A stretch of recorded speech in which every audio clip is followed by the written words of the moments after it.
पूरी कर कर अल्लाह से दुआ कर कर अपने आप को अपनी जरूरतों को पूरा करना चाहिए। शॉर्ट टर्म में कोई मालदार नहीं होता है। अगर हराम तरीके से आएगा तो गलत रास्ते, वो उसी रास्ते को इख्तियार करेगा। इसीलिए हजरत मौलाना यूसुफ साहब की एक बात कहकर अपनी बात को खत्म करता हूँ। हजरत मौलाना यूसुफ साहब फरमाते हैं कि सरकारी ऑफिसर मेरे पास आया और उसने आकर मुझे कहा कि मौलाना मैं बहुत परेशान हूँ। कहा कि क्या हुआ भाई आपको?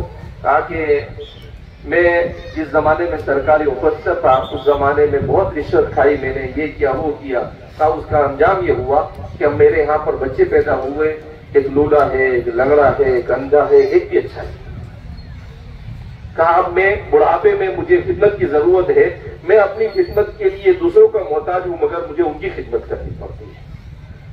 तो हजरत ने उसको नसीहत की, कहा कि जितने लोगों से लिया है उनको वापस करो वरना आखिरत में उससे बुरा अंजाम हो सकता है।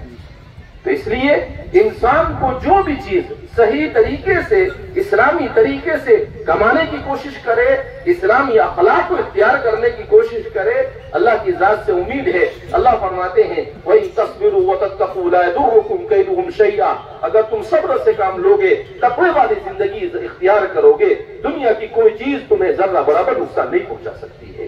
ये कुरान का ऐलान है। और कुरान किसका कलाम है? अल्लाह का कलाम है। कि अल्लाह का कलाम झूठा हो सकता है? इसलिए हम सब कुरान को समझने की कोशिश करें, इस्लाम को समझने की कोशिश करें। अल्लाह रब्बुल इज्जत रमजान मुबारक के हमारे रोजों को कबूल फरमाए, हमारी तरावीह को कबूल फरमाए, हमारी टूटी फूटी इबादतों को कबूल फरमाए और पूरा साल नहीं पूरी जिंदगी अल्लाह की मर्जियात के मुताबिक गुजरे ऐसे फैसले फरमाए। हर किस्म की आफत, बला, मुसीबत, परेशानियों से अल्लाह हमारी हिफाजत फरमाए। और अल्लाह रब्बुल इज्जत हिंदुस्तान के मुसलमानों की और हिंदुस्तान के तमाम बाशिंदों की जान, माल, इज्जत, आबरू की हिफाजत फरमाए और हम सबको भाईचारगी के साथ इस मुल्क में और इस दुनिया की जिंदगी में जिंदगी गुजारने की तौफीक में रहमत फरमाए। वाह दावाना अल्हम्दुलिल्लाहि रब्बिल आलमीन।